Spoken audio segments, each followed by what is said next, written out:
క్రిషిత తన ఎక్స్పీరియన్స్ చెప్తాను. 4th monthలో వచ్చాను మేడం. అంటే 3 months వేరే హాస్పిటల్లో చూసుకున్నాను నేను. ఇక్కడికి మా పక్కన అంటే బంధువుల అక్కకి ఇక్కడే డెలివరీ అయింది. ముందు తెలుసు అండాల్ మేడం ఉన్నారు, ఎక్కువ నార్మల్స్కి ట్రై చేస్తారు అని చెప్పి నేను కాలేజ్కి వెళ్తాను. బీటెక్ ఫస్ట్ ఇయర్ చదువుతున్నాను. అంటే ఒక మైండ్లో ఉండేదన్నమాట, అంటే నార్మల్ డెలివరీ అయితే నేను ఈజీగా రికవరీ అవ్వగలను, మళ్ళీ కాలేజ్కి వెళ్ళగలను అని చెప్పి. నార్మల్ డెలివరీ కావాలి, కానీ అది ఏంటి ఎలా అవుతుంది నాకు ఏమీ తెలియదు దాని గురించి. ఇక్కడికి వచ్చాక 4th monthలో ఇక్కడికి వచ్చాము. అన్నీ టెస్ట్ చేశారు, బ్లడ్ టెస్ట్ కానీ అన్నీ తీసుకున్నారు. స్టాఫ్ చాలా బాగా చూసుకున్నారు, అంటే అసలు ఎక్స్పెక్ట్ చేయలేరు ఇట్లా ఉంటారని చెప్పి. ఇక్కడికి వచ్చాక అన్నీ టెస్ట్ చేశారు, ఆ రోజు స్కానింగ్ తీసుకున్నారు, అంతా బాగుంది అని చెప్పారు. ఇక్కడ టాక్ టు బేబీ, మెడిటేషన్ అవన్నీ చెప్పారు. టాక్ టు బేబీ మాత్రం మా మదర్ మేడం చాలా బాగా చేసేవారు.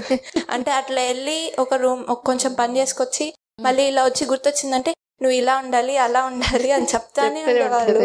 అమ్మని ఇబ్బంది పెట్టకుండా ఈజీగా వచ్చేయాలి అని చెప్పి. అంటే అలా వెళ్ళి కొంచెం పని చేసుకొని ఇలా వచ్చి మళ్ళీ గుర్తొస్తే చిట్టి తల్లి అని పిలిచేది. అంటే ముందే ఫిక్స్ అయిపోయింది బేబీ పాప అయితే బాగుండు అని చెప్పి. అలా వెళ్ళి ఇలా వచ్చి ఇలా ఉండాలి అలా ఉండాలి అని చెప్తా ఉండేవాళ్ళు. నేను మైండ్ వాయిస్ లో చెప్పుకునేదాన్ని. అంటే కాలేజ్కి వెళ్తున్నాను, కళ్ళు తిరుగుతూ అట్లా ఉండేటివి కాబట్టి చెప్పుకునేదాన్ని. ఈరోజు ల్యాబ్ ఉంది, అలా ఈ అమ్మని ఇబ్బంది పెట్టద్దు, కొంచెం సేపు నిల్చుకోవాలి చాలా సేపు అని చెప్పుకునేదాన్ని. తర్వాత చెప్పుకున్నప్పుడు కొంచెం ఆ రోజు కొంచెం బాగుండేది. నేను 3 hours నిల్చుకోవాలి, మాకు వర్క్ షాప్ ఉండేది, అక్కడ 3 hours నిల్చుకొని ఉండేదాన్ని నేను. ఒక్కసారి మాత్రం ఫస్ట్ లో పడిపోయాను. ఇంకా దాని తర్వాత నుంచి కాలేజ్కి బస్ ఎక్కి అప్పుడు చెప్పుకునేదాన్ని, ఇప్పుడు మనం కాలేజ్కి వెళ్తున్నాము కొంచెం బాగుండాలి అని చెప్పుకునేదాన్ని. ఆ రోజు కొంచెం పర్లేదు, బాగుంది. నా బేబీ సపోర్ట్ ఉంది కాబట్టి నేను 8.5 months కాలేజ్కి వెళ్ళి వచ్చాను. ఫస్ట్ సెమ్ రాశాను. ఆ బేబీ సపోర్ట్ లేకపోతే నేను వెళ్ళేదాన్నే కాదు. తర్వాత కూడా నాకు బ్యాక్ పెయిన్ వస్తుందని చెప్పి నేను వెళ్ళలేదు. బేబీ ఏమి ఇబ్బంది పెట్టలేదు నన్ను అసలు. ఇంకా 5th monthలో వచ్చాము, నార్మల్ చెకప్ అయిపోయింది. 6th 7th monthలో వచ్చినప్పుడు మేడం వాళ్ళు అడిగారు, టాక్ టు బేబీ చేస్తున్నావా, మెడిటేషన్ చేస్తున్నావా అంటే, లేదు మేడం నేను మెడిటేషన్ చేయట్లేదు, నాకు ఇలా ఎగ్జామ్స్ ఉన్నాయి, దాని తర్వాత మెడిటేషన్ కూడా స్టార్ట్ చేస్తాను అని చెప్పాను. ఓకే అని చెప్పారు వాళ్ళు. టాక్ టు బేబీ అయితే నేను మైండ్ వాయిస్ అంటే అది కూడా వింటుంది అని చెప్పి తెలిసింది మేడం. అప్పుడు చెప్పుకునేదాన్ని, మా మమ్మీ చెప్పుకున్నా కూడా మూమెంట్ ఇచ్చేది మనసులో. మా మమ్మీ బయటకు మాట్లాడేవాళ్ళు, బాగా పొట్ట మీద చేయి పెట్టి బాగా మాట్లాడేవాళ్ళు, గుర్తొస్తే వచ్చి కిస్ పెట్టేవాళ్ళు. అలా చేసినప్పుడల్లా ప్రతిసారి మూమెంట్ ఇస్తా ఉండేది. సాంగ్ విన్నాను, ఒక సాంగ్. ఏం సాంగ్? జయ జనార్దన సాంగ్ చెప్పి ఆ సాంగ్ విన్నాను. ఇప్పుడు కూడా ఆ సాంగ్ పెడితే అట్లా వింటూ ఉంది. 8 days అయింది నాకు డెలివరీ అయినా కూడా ఆ సాంగ్ పెడితే ఇట్లా వింటూ అంటే కామ్ అవుతుంది. నెక్స్ట్ 8th monthలో వచ్చి స్కాన్ తీశారు, దాంట్లో కూడా అంత బాగుందని చెప్పారు. 9th month 1 weekకి బేబీ వెయిట్ తక్కువ ఉంది అని చెప్పారు స్కాన్ లో. ఇంకప్పుడు నాకు ఏడ్చేసాను నేను ఆ రోజు, బేబీ వెయిట్ 2.3 2.4 ఉందని చెప్పి. నేను చెప్పేదాన్ని యావరేజ్ వెయిట్ 2.8 ఉండాలి, అప్పుడే అమ్మకి ఈజీగా వచ్చేయగలవు అని చెప్పి. అయినా 2.3 2.4 ఉందనేసరికి కొంచెం ఏడ్చేసాను నేను. మీరు కూడా అడిగారు నన్ను, కానీ అప్పుడు ఏం చెప్పలేదు. ఇక్కడ స్టాఫ్ ఎలా అంటే, నేను వెళ్ళి అక్కడ చెకప్కి వెళ్ళినప్పుడు నువ్వు ఇంతకు ముందులా లేవు, ఏం డౌట్ పెట్టుకున్నావు అంటే నివేదిత మేడం అప్పుడు చూసి నా ఫేస్ ఎక్స్ప్రెషన్ చూసే కనుక్కున్నాను నేనేదో ఆలోచిస్తున్నాను అని. ఏం లేదు మేడం అని చెప్పినా కూడా, లేదు నువ్వేదో ఆలోచిస్తున్నావు అందుకే నువ్వు ఇట్లా ఉన్నావు, ఇంతకు ముందులా లేవు అని. స్కాన్ చూసావా, ఏం చూసావు దాంట్లో అంటే, దాని గురించి ఆలోచిస్తున్నావా అని అన్నారు. అదేం కాదు అని చెప్పారు. దాని తర్వాత శాంత మేడం దగ్గరికి వెళ్ళాక మేడం చెప్పారు అది ఏం కాదు, డైట్ చెప్పారు, దాని గురించి కొన్ని చూపించారు. వీళ్ళు కూడా చూడు ఫైల్లో చూపించారు. సో వాళ్ళు కూడా వెయిట్ తక్కువ ఉంది అయినా వాళ్ళు గెయిన్ అయ్యారు, అదేం కాదు అని చెప్పి ఆ రోజు సెలైన్ పెట్టారు ఇక్కడే. ఆ రోజే అర్థమైపోయింది ఇక్కడ స్టాఫ్ ఇంకా చాలా బాగా చూసుకుంటున్నారు అని చెప్పి. ఇంటికి వెళ్ళిన తర్వాత ఓన్లీ 1 week మేడం, ఆ 1 week టైం అడిగాను నేను, ఫస్ట్ సారీ చెప్పుకున్నాను, నేను ఏదైనా తప్పు చేస్తుంటే సారీ అని చెప్పుకున్నాను బేబీకి. తర్వాత నుంచి నేను వాకింగ్ కూడా చేయలేదు మేడం. అసలు మార్నింగ్ కాలేజ్కి వెళ్ళిపోవాలి, అప్పుడు కుదిరేది కాదు. ఈవినింగ్ కూడా ఏదో ఒక వర్క్ ఉండేది, దాంతో రాసుకోవడం నాకు సరిపోయేది. మమ్మీ చెప్పేవాళ్ళు చేస్తేనే కదా అవుతుంది అని చెప్పి, కానీ నేనేం చేయలేదు వాకింగ్ కూడా. కొంచెం ఎగ్జామ్స్ నుంచి ఫ్రీ అయ్యాక ఒక 10 minutes అంతే, తర్వాత కూడా నాకు కళ్ళు తిరుగుతున్నాయి అట్లా చెప్పి వచ్చి కూర్చునేసేదాన్ని. మమ్మీ చెప్పేవాళ్ళు కొంచెం 20 minutes అయినా చేస్తేనే కదా ఉంటది అని చెప్పి, లేదు నేను చేయలేకున్నాను, 10 minutes నాకు ఇష్టంగా 10 minutes చేశాను చాలు అని చెప్పాను. అంతే, ఆ 10 minutes మేడం వాకింగ్. మెడిటేషన్ వచ్చి అప్పుడప్పుడు చేసేదాన్ని, బ్రీతింగ్ ఎక్సర్సైజ్ మెడిటేషన్ అప్పుడప్పుడు. 8th month వరకు కూడా. 9th month వచ్చిన తర్వాత అదే ఇక్కడ బేబీ వెయిట్ తక్కువ ఉంది అని చెప్పిన తర్వాత అప్పుడు ఇంకా స్టార్ట్ చేశాను. Morning 1/2 hour walking, evening 1/2 hour walking. Madam exercise చెప్పారు, అవన్నీ చేసుకున్నాను. ఓన్లీ 1 week నేను గట్టిగా ఎక్సర్సైజ్ చేశానంటే ఓన్లీ 1 week ఎక్సర్సైజ్ చేశాను. టాక్ టు బేబీ చెప్పుకున్నాను, నువ్వు ఈ యావరేజ్ వెయిట్ వచ్చేయాలి లేదా హెల్దీగా వెయిట్ గెయిన్ అయిపోవాలి ఈ 1 week లో, ఈ 1 week టైం తీసుకుందాం మనము అని చెప్పుకున్నాను. అలానే నెక్స్ట్ వీక్ స్కాన్కి వచ్చినప్పుడు మేడం చెక్ చేశారు, ఇంటర్నల్ టెస్ట్ చేసినప్పుడు నీకు నొప్పులు వస్తున్నట్టున్నాయి తెలియట్లేదు అని అన్నారు. మీరు కూడా 1 week లో వెయిట్ ఎంత పెరిగింది? 2.3 2.4 ఉండింది, 2.5 2.6కి వచ్చేసింది. అప్పుడు కొంచెం రిలీఫ్. అంటే మేడం స్కానింగ్ తీసుకుంటారా అన్నా కూడా వద్దు మేడం, అంటే గెయిన్ అయి ఉంటుంది అన్న నమ్మకంతోనే వద్దు మేడం అని చెప్పాను. మీరు ఒకసారి క్లారిటీ ఉంటుంది అని చెప్పారు, అప్పుడు తీసుకున్నాం. స్కాన్ తీసుకుంటే తెలిసింది మంచిగా ఉంది అని చెప్పి. నెక్స్ట్ ఈవినింగ్ వచ్చాక అడ్మిట్ అవ్వాలి అని చెప్పారు. మేము అప్పుడేం ప్రిపేర్ అయ్యి రాలేదు అసలు, అందుకని చెప్పి నెక్స్ట్ డే మార్నింగ్ వస్తాము అని చెప్పాము. అంతే మేడం. అంటే నాకు పెయిన్స్ కూడా తెలియలేదు. ముందు రోజు హాస్పిటల్కి వచ్చే ముందు రోజు బ్యాక్ పెయిన్ వస్తుందని చెప్పి మమ్మీ దగ్గర జండు బామ్ రాయించుకున్నాను. దాని తర్వాత కొంచెం ఉండింది, తగ్గిపోయింది. నెక్స్ట్ డే హాస్పిటల్కి వచ్చినప్పుడు కూడా ఏం లేదు. హాస్పిటల్కి వచ్చే రోజు లైట్గా కొంచెం అట్లా ఉండింది. ఇక్కడికి వచ్చాక ఇంకా రూమ్ తీసుకున్నాము. 12కి అలా వచ్చాం మేడం. రూమ్ తీసుకున్నాము, తిన్నాము, తర్వాత ప్రాసెస్ స్టార్ట్ చేశారు. ఒక 1కి అలా ప్రాసెస్ స్టార్ట్ చేసి ఉంటారు. అప్పుడు కూడా ఆ సిస్టర్స్ అందరూ మంచిగా నవ్వుతూ, ఏం చేస్తున్నావు, ఏం చదువుకుంటున్నావు, ఇట్లా ఎలా ఉంది నీకు, బేబీతో ఏం మాట్లాడుకుంటున్నావు, అన్నీ మాట్లాడుతూ, అసలు ఏం తెలియనియట్లేదు, అట్లా బాగా మంచిగా మాట్లాడుతూ అంతా అయిపోయింది. ఇంకా కొంచెం పెయిన్స్ స్టార్ట్ అయ్యాయి, కొంచెం లైట్గానే. అంటే పీరియడ్ పెయిన్స్ కంటే కొంచెం బేరబుల్, చాలా బేరబుల్. అది నేను అనుకోలేదు అసలు. మమ్మీ నాకు చెప్పేవాళ్ళు, మేం నార్మల్ అయింది నాకు, నీకెందుకు కాదు, చాలా ధైర్యంగా ఉండు, అదేం కాదు అసలు అని చెప్పేవాళ్ళు. మా హస్బెండ్ కూడా బాగా సపోర్ట్ చేసేవాళ్ళు. ఆ 1 day కష్టపడతావేమో, తర్వాత బాగుంటుంది, అదేం కాదు అని చెప్పి. నార్మల్ కావాలి కానీ ఓకే, సిజేరియన్ అయినా పర్వాలేదు అని చెప్పి ఇక్కడికి వచ్చాక ఏం కాదు. అంటే వీడియోస్లో ఏంటంటే ఒక్క వీడియో చూస్తే తెలుస్తుంది అనమాట, అది అలా చేస్తే ఇలా ఉంటారు, అలా చెప్పుకుంటే మనకి కూడా తగ్గిపోతుంది అని చెప్పి వీడియోస్ చాలా హెల్ప్ అయ్యాయి. ఇక్కడికి వచ్చాక ప్రాసెస్ స్టార్ట్ చేశారు. తర్వాత కొంచెం లైట్గా పెయిన్ స్టార్ట్ అయ్యాయి. నెక్స్ట్ కిందకి పిలిచారు మేడం. కిందకి పిలిచాక మీరు వచ్చారు, బేరబులే కదా అని అడిగారు, ఏం చెప్పుకుంటున్నావు అని అడిగారు. తర్వాత కొంచెం పైకి వెళ్ళాక ఆ ఒక్క 1/2 hour నేను గట్టిగా పెయిన్స్ పడ్డాను. అంతే మేడం. ఇంకా దాని తర్వాత ఆపరేషన్ థియేటర్కి వెళ్ళాక నాకు ఇంకేం తెలీదు. పైకి లేసాక ఏంటి డెలివరీ అయిపోయిందా, నీ బేబీ వచ్చేసిందా, అది కూడా తెలియలేదు నాకు. అంత బాగా అయింది. మా మమ్మీ కూడా తొందరగా అయిపోయింది, అంత తొందరగా అయిపోయిందా అనుకుంది. ఇంకా వస్తాయేమో అని వెయిట్ చేస్తాను, ఇంకా పెయిన్స్ వస్తాయి అనుకుంటున్నాను, కానీ చాలా తక్కువ పెయిన్స్తో, చాలా తక్కువ టైంతో అయిపోయింది.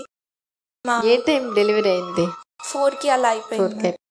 మేము 12కి వచ్చాము, 1కి అలా ప్రాసెస్ స్టార్ట్ చేసి ఉంటారు. 4:15 అలా డెలివరీ అయిపోయింది. దాని తర్వాత కూడా స్టాఫ్ చాలా బాగా చూసుకున్నారు మేడం. ఫీడింగ్ ఎప్పుడైనా పిలిస్తే ఇప్పించడం కానీ చాలా బాగా చూసుకున్నారు.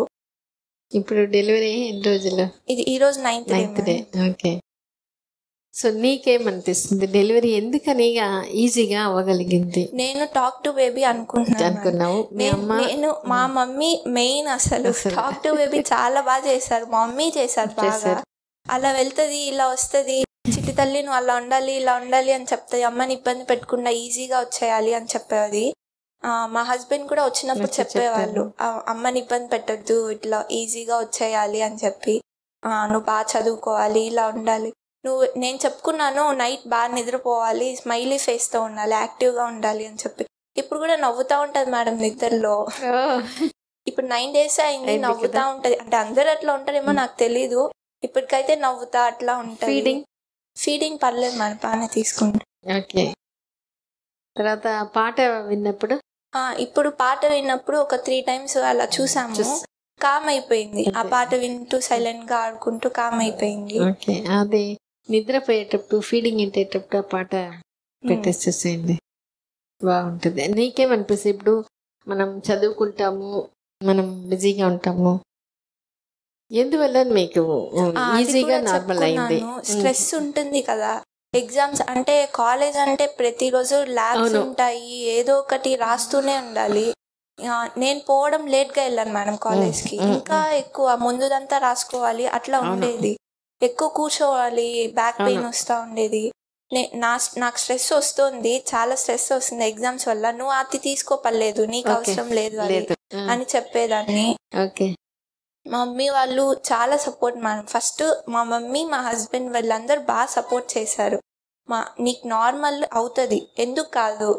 మా మమ్మీ వచ్చి పెయిన్స్ వస్తూ ఉంటే, నువ్వు నా మిల్క్ తాగున్నావు, నీకు చాలా బలం ఉంది, నువ్వు ఈజీగా డెలివరీ చేసుకోగలవు అని చెప్తా ఉండేది.